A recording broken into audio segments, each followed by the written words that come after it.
6 signs of teenage depression. Have you noticed a teenager in your life pulling away lately, and you're not sure if it's just a phase or something more? Teenage years are already messy. Mood swings, attitude, wanting more privacy, that's expected. But there's a line between normal teenage moodiness and something that actually needs attention. And most parents, teachers, and even friends miss it until it's already gotten serious.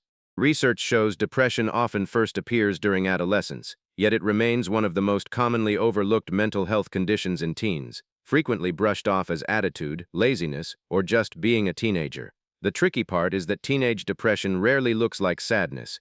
It hides in plain sight. So how do you tell the difference between typical teenage behavior and something deeper? Here are 6 signs of teenage depression that are easy to miss. 1. Irritability and anger. Instead of visible sadness. Leave me alone. Why does everyone keep bothering me? I don't want to talk about it.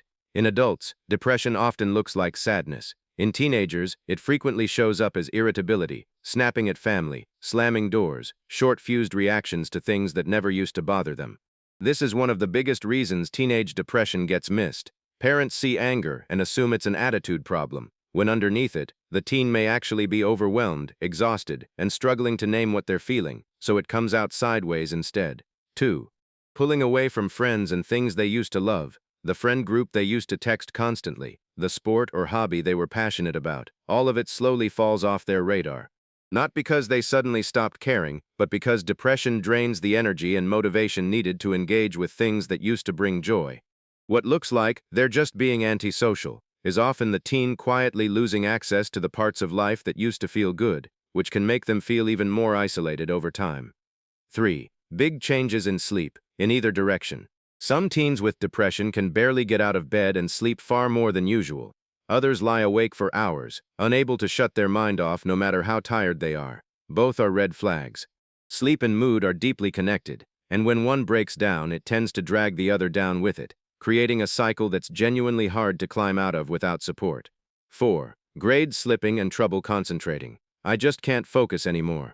Depression doesn't just affect mood, it affects the brain's ability to concentrate, retain information, and follow through on tasks.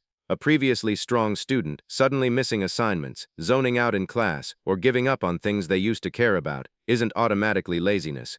It might be a sign their mental bandwidth is being consumed by something much heavier than schoolwork, something they may not even have words for yet.